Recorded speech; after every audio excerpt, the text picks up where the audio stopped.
नमस्कार, बहुत स्वागत आप सभी का। दोपहर के 3 बजने वाले हैं, वक्त है 3 का तड़का का। आप सबके साथ मैं हूं प्रियंका राय। बुलेटिन में सबसे पहले बात कोलकाता गैंगरेप और मर्डर केस की करेंगे, जिसे लेकर बड़ी संख्या में छात्र सड़कों पर इकट्ठा हो गए हैं। छात्रों की ओर से जबरदस्त प्रदर्शन किया जा रहा है। बैरिकेडिंग तोड़ने के बाद छात्रों की पुलिस से झड़प भी हुई। पुलिस ने छात्रों पर लाठी चार्ज किया, उन्हें खदेड़ने की कोशिश की जा रही है, लेकिन छात्र टस से मस होने को तैयार नहीं है, पीछे हटने के लिए बिल्कुल तैयार नहीं है। प्रदर्शनकारियों को रोकने के लिए वाटर कैनन का भी इस्तेमाल किया गया। हजारों की संख्या में छात्रों ने आज नबानों की तरफ मार्च किया। पुलिस ने प्रदर्शनकारियों को रोकने के लिए बैरिकेड्स किए थे, लेकिन छात्रों ने बैरिकेडिंग भी तोड़ दी। 2 अलग अलग तस्वीरें इस प्रदर्शन से जुड़ी आपके टीवी स्क्रीन पर आप देख पा रहे हैं। 3 अलग अलग तस्वीरों में देखिए कि किस तरीके से यह प्रदर्शन काफी ज्यादा उग्र हो गया। जहां पर पुलिस की ओर से जो बैरिकेड्स लगाए गए थे, उन्हें रोकने के लिए वहां पर बैरिकेड भी तोड़े गए। 6 अलग अलग और तस्वीरें। सबसे पहली तस्वीर में पुलिस की ओर से लाठीचार्ज किया गया ताकि जो प्रदर्शनकारी है, जो छात्र है, उन्हें खदेड़ दिया जाए, लेकिन जो छात्र है वो मानने को तैयार नजर नहीं आए। बैरिकेड भी तोड़ दी गई। आंसू गैस के गोले पुलिस की ओर से दागे गए ताकि माहौल को ठीक किया जा सके। छात्रों से इस दौरान झड़प भी हुई। पुलिस और छात्र आमने सामने हो गए और छात्र बैरिकेडिंग लेकर ही वहां से चले गए। ये तस्वीर देखिए जहां पर प्रदर्शन के दौरान छात्र बैरिकेड लेकर चले गए और पानी की जमकर बौछार की गई। वाटर कैनन का भी इस्तेमाल किया गया। तो 5 और तस्वीरें इस प्रदर्शन से जुड़ी, जहां पर एक डॉक्टर के साथ दरिंदगी की सारी हदें पार कर दी गई। डॉक्टर के साथ न सिर्फ गैंगरेप बल्कि निर्मम तरीके से उसकी हत्या भी कर दी गई। और जब प्रिंसिपल का तबादला कहीं और कर दिया गया, बल्कि उससे अच्छे पोस्ट पर किया गया, तो इसे लेकर अब लोगों की ओर से सवाल खड़े किए जा रहे हैं। सुप्रीम कोर्ट ने भी इसे लेकर टिप्पणी की थी। आज इसी को लेकर ममता बनर्जी को इस्तीफा देने को कहा जा रहा है, जिसे लेकर बड़ी संख्या में छात्र सड़कों पर उतरे नजर आए। हावड़ा में तो छात्रों को हटाने के लिए पुलिस ने वाटर कैनन तक का इस्तेमाल किया।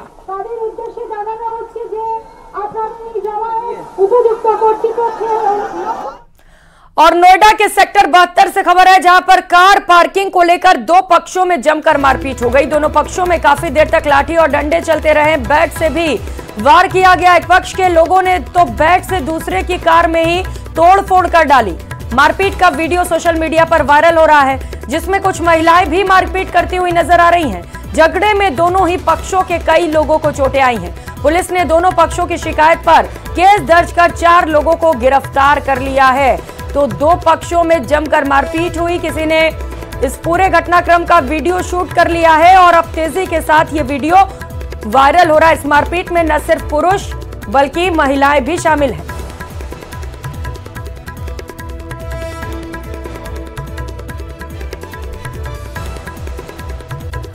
और आप करेंगे अगली खबर का। कांग्रेस सांसद राहुल गांधी 21 अगस्त को जम्मू कश्मीर पहुंचे थे। यहां उन्होंने पार्टी कार्यकर्ताओं से मुलाकात की थी, साथ ही कश्मीर की कुछ छात्राओं से भी बातचीत की। इसका वीडियो अब राहुल ने सोशल मीडिया एक्स पर पोस्ट किया है। वीडियो में राहुल कश्मीर की छात्राओं से अलग अलग मुद्दों पर बातचीत करते दिख रहे हैं।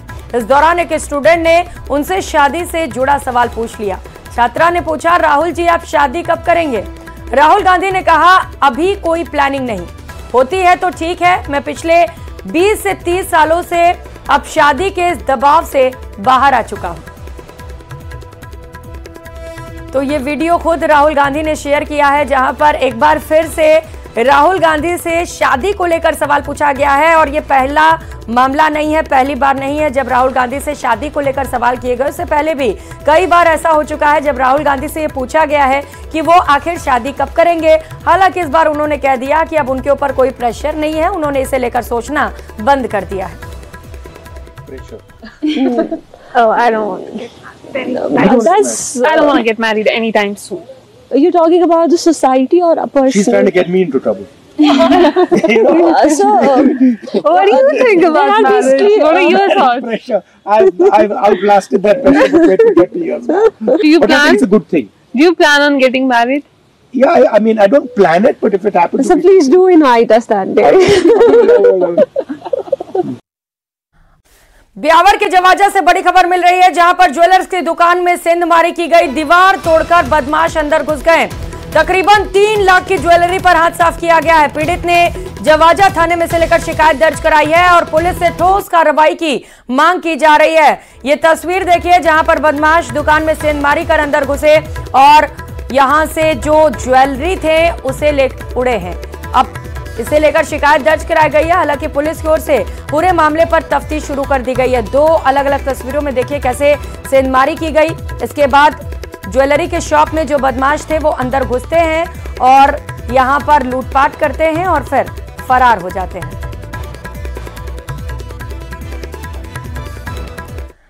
जयपुर से बड़ी खबर है। राज्यपाल हरिभाऊ बागड़े ने शिक्षा विभाग की समीक्षा बैठक ली। राजभवन में शिक्षा विभाग की समीक्षा बैठक हुई। शिक्षा मंत्री समेत विभाग के समस्त अधिकारी मौजूद रहे। राज्यपाल ने शिक्षा विभाग के कामकाज का फीडबैक लिया। विभाग के अन्य अधिकारी भी मौजूद रहे। तस्वीरें उस दौरान की आपको दिखा रहे हैं। शिक्षा विभाग के कामकाज का फीडबैक लिया गया राज्यपाल की ओर से।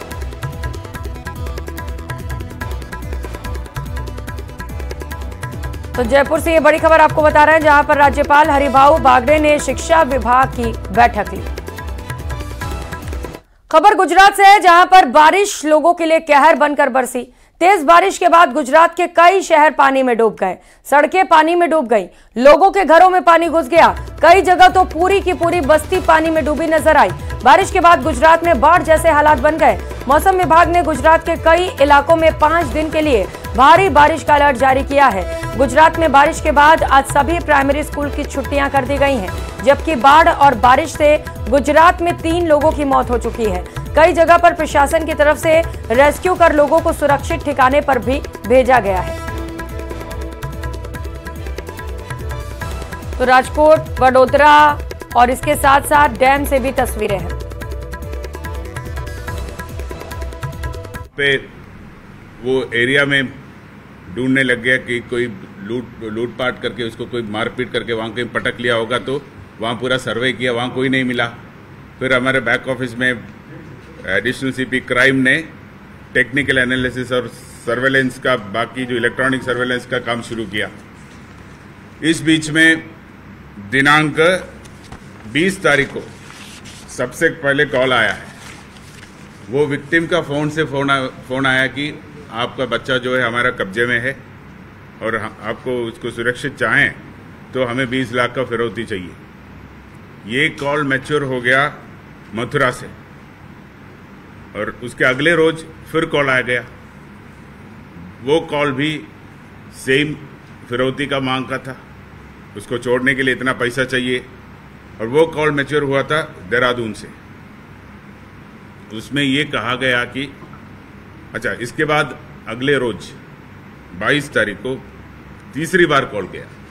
इस बार कॉल गया पंचकुला से और उनको कहा गया कि पैसा लेके आपको आना चाहिए चंडीगढ़ में। तो विक्टिम का मदर और हमारा टीम सफिशिएंट स्ट्रेंथ में यहाँ से रवाना हो गया, चंडीगढ़ पहुँच गया। तब पता चला, तब वहाँ से सूचना मिला कि आप वेट करो, दोबारा फ़ोन आएगा, आपको बता दिया जाएगा कहाँ जाना है।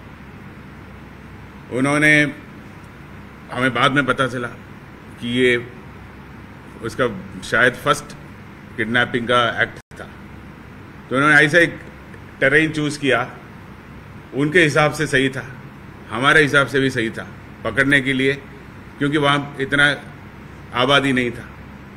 थोड़ा सा टेरेन मुश्किल था लेकिन आबादी इतना। तो उन्होंने ये कहा कि आप कालका जी रेलवे स्टेशन में आ जाएंगे।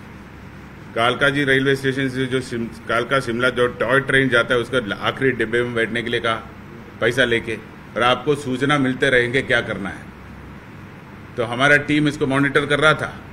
तो हमारा साथ वाला टीम्स को रेलवे लाइन, ट्रेन के अंदर और रेलवे लाइन के पैरेलल, आप वो टेरेन देखा हुआ है, कई जगहों पे रोड जो है उसका पैरेलल चलता है। तो हमें लगा कि ये शायद रास्ते में ये बोलेंगे कि रोड के पैरेलल जब आता है तो साइड में फेंक दो, तो वो लेके चले जाएंगे। तो हम पहले से हमारे टीम्स तैयार थे उस रोड पे। एक स्टेशन आ गया धर्मपुर स्टेशन के जस्ट पहले उनको बताया कि आप ट्रेन के डोर के पास आ जाओ और हमारा नेक्स्ट कॉल आएंगे, उसको फेंकना बाहर। तो हमारे टीम वहाँ तैयार थे। तो जो कलेक्शन के लिए जो खड़े थे वो आदमी वहाँ पकड़ में आ गया। उसको डिलीवरी जिसको देना था वो रेलवे स्टेशन के एंट्रेंस के तरफ था, वो पकड़ में आ गया। और उनके पूछताछ से वो पता है कि हमारे यहाँ किराए का मकान है आगे, वहाँ विक्टिम है, बाकी वहाँ हम लेके गए, वहाँ विक्टिम सुरक्षित मिला, वहाँ निगरानी करने वाला 2 और मिला, और वहाँ मेन जो इसका टीम लीडर है, गैंग लीडर है, उसका एक लिव इन रिलेशन में रहता एक महिला भी मिला। तो ये डीसीपी नॉर्थ के जो टीम है वो ग्राउंड वर्क पूरा एक्सरसाइज किया, प्लानिंग किया मेटिकुलसली। वो जो लास्ट जो पार्ट है किडनैपर से इसको मुक्त करना है, सुरक्षित रूप से मुक्त करना है, सारों को पकड़ना है। हमें उम्मीद नहीं था कि सारों को, पूरा गैंग को उसी रात को पकड़ सके, लेकिन इनका प्लानिंग इतना अच्छा था और इनपुट्स मिलते थे हमारे बैक ऑफिस से। कैलाश, हमारे एडिशनल सीपी चंद्र प्रकाश वगैरह का जो टीम है, इन्होंने यहाँ से इनपुट देते रहे, और शिवरतन एसीपी जो हमारा आमेर का एसीपी है, मनीष वगैरह, वहाँ पे प्रॉपर जो भी प्लान दिया था उसके प्रॉपर एग्जीक्यूशन किया, इसीलिए ऑपरेशन सफल हो गया उसी रात को। तो ये 3 दिन का ऑपरेशन था और 23 की सुबह 26 के सुबह इसका कंप्लीशन हो गया। किसका? अच्छा, ओके। सर, इन्होंने अलामत कैसे मिले थे? बच्चा किस अवस्था में था? क्योंकि हमने देखा कि शिवदास सांगरे सदर से बच्चा हुआ था, दर्दनाक वीडियो आया था उसका। अलामत कैसे थे? बच्चों को कैसे रखा हुआ था? किस अवस्था में था? मारपीट की गई थी? वो उसको बांध के रखा था। जब इसको लेके गए थे तो उसका मुंह डक्ट टेप से गैग था। इसके अलावा कोई फिजिकल टॉर्चर ज्यादा नहीं हुआ है। ब्लूप्रिंट किसने तैयार किया सर? ये पूरा जो सॉफ्टवेयर इंजीनियर है उसका क्या प्रोफाइल है? किस चीज का? ये पूरा किडनैपिंग का। ये जो गैंग लीडर है, एक सॉफ्टवेयर इंजीनियर है। ये पहले कहीं कलकत्ता में नौकरी किया, कहीं नौकरी किया, और उनका खिलाफ कोई 306 का एक केस था कहीं बंगाल में। इसके अलावा इसको अभी एज ऑफ नाउ हमारे पास कोई क्रिमिनल रिकॉर्ड का इन्फॉर्मेशन नहीं है। इनके लिव इन में एक लेडी रहता है बंगाल की, वो धर्मपुर का आसपास कोई किराए के मकान थे, वो उसका सेफ हाउस था जहाँ इसको पकड़ को लेके सीधा वहाँ चला गया। तो हमें बीच में जो जैसे हम ये वर्कआउट कर रहा था, एक हमारे टीम को हमें ईस्टर्न यूपी और वेस्टर्न यूपी और ईस्टर्न राजस्थान भी भेजा था, क्योंकि हमें डाउट था कि हो सकता है उसका जो सेफ हाउस जो है उस इलाके में बिजनौर या मथुरा कहीं होगा। ये सोच के हमारा एक टीम वहाँ भी स्टेशन था। जब किडनैपर अगर हाथ में आएगा तो उसके पूछताछ में पकड़ यहाँ है, तो विदाउट वेस्टेज ऑफ टाइम उसको दस्तयाब करने के लिए एक टीम वहाँ भी तैयार था, लेकिन ज़रूरत नहीं पड़ा। यहाँ इसी बच्चे को टारगेट किया, सिंगल को कुछ और था टारगेट में? कुछ और पहले रैकी की हुई थी कि हमको दूसरे बच्चे को उठाना है या कोई हाई प्रोफाइल बच्चे को? तो आप भी अगर अच्छा कपड़ा वपड़ा पहन के, वॉच पहन के अगर बैठे रहते उस दिन आपको पकड़ के ले जाते।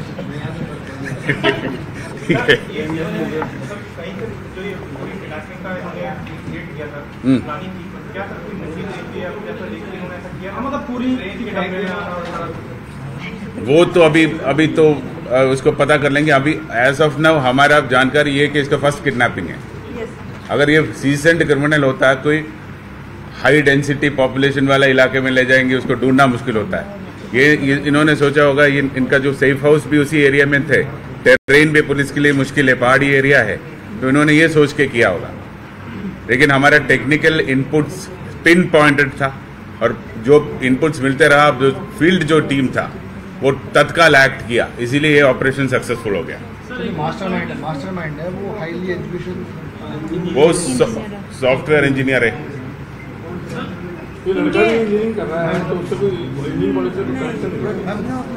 कोई कनेक्शन नहीं है। सीसीटीवी कैमरा सारा मिला। और एक आप बताइए। ये एक्चुअली इंजीनियरिंग बैकग्राउंड से है और पहले किसी पेट्रोकेमिकल प्लांट में काम करता था। फिर इसने अपना खुद का काम शुरू किया डीग से।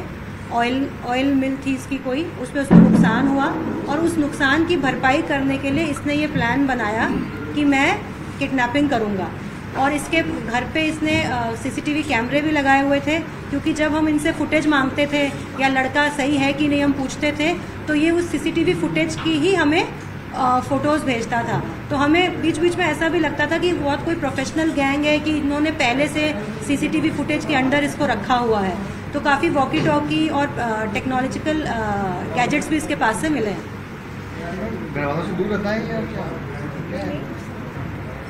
चंडीगढ़ में इंजीनियरिंग कर रहा है ना, संगरूर में ये लड़का तो वहाँ हॉस्टल में रहता है, वहाँ इंजीनियरिंग कर रहा है, यहाँ छुट्टियों पे आया था।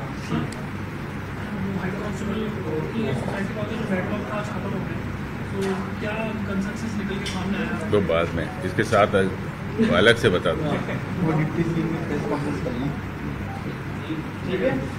ठीक है, आप और कुछ इसका डिटेल्स कहाँ रह रहा था, परिवार से लगता है बता दो। ये जो लड़का है अनुज, कौन क्या काम करेगा नहीं करेगा। भ्रष्टाचार समाप्त करने की बातें करने वाले लोग भ्रष्टाचार के आकंठ में डूब गए। ये तो देख रहे हैं, पता नहीं किसका कब नंबर कट जाए, कब कुर्सी से उतर जाए। जितना जल्दी है जितना ले लो, जितना जल्दी हो जितना ले लो। अरे भाई, ये आप ट्रस्टी हो, जनता के बनाए हुए जनप्रतिनिधि हो, जनता की बनाई हुई सरकार है, जनता के लिए काम करो, अपने लिए काम करने लग गए। तो मैं समझता हूं कि ये जो स्थितियां हैं, ये प्रदेश के लिए, आप बिजली की, पानी की चर्चा नहीं, कानून व्यवस्था की चर्चा नहीं, लोग त्रस्त हैं। आज आप देख रहे हो कि किस प्रकार से जब बरसात आती है तो पूरा का पूरा जयपुर जाम हो रहा है। किसी भी सिटी को ले लीजिए, आपदा राहत की कोई बात नहीं है, आपदा राहत का मंत्री गायब है, उसका पता नहीं है कब आ गया, कि मेरी भवानी जागेगी तब आऊंगा। तो ये भवानी जगाओ भाई, ये बीजेपी वाले तो जगा नहीं रहे। आप मीडिया वाले और विपक्ष वाले हम चेष्टा करें कि उनकी भवानी को जगाएं कि आ जाओ महाराज, अब हो गया आपका काम। कार्यकाल 45 दिन बाद में तो सब कुछ हो जाता है ना। तो 45 दिन बाद में आ जाओ, हम तो कुछ नहीं कहेंगे। ये मैं गारंटी लेता हूं कि प्रतिपक्ष उनको कुछ नहीं कहेगा, क्योंकि वो सम्मानीय नेता हैं, जनता के चुने हुए जनप्रतिनिधि हैं, वो मंत्री उनको बनाया गया है। जब तक ऊपर से उनके खिलाफ पर्ची नहीं आए तब तक उनको काम करना चाहिए।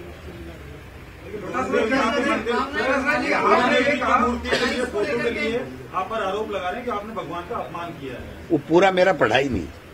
सर, यहाँ पर फ्यूचर के नेता मौजूद है, आपने 84 का जिक्र किया, क्या लोकसभा की तर्ज पर गठबंधन हो सकता है? देखिए, कोई सूचना नहीं है, स्टेट लेवल पर कोई गठबंधन आज की तारीख में नहीं है।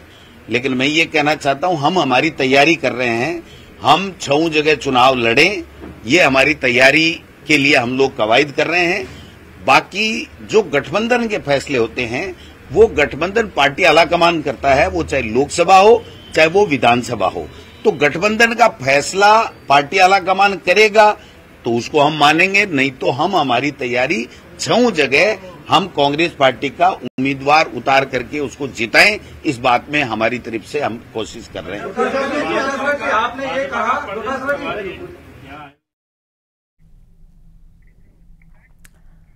तो गोविंद सिंह डोटासरा को आप सुन रहे थे, जिन्होंने जमकर सरकार पर हमला बोला। और इस बुलेटिन में फिलहाल इतना ही। खबरों का सिलसिला लगातार जारी है, आप बने रहिए हमारे साथ। नमस्कार।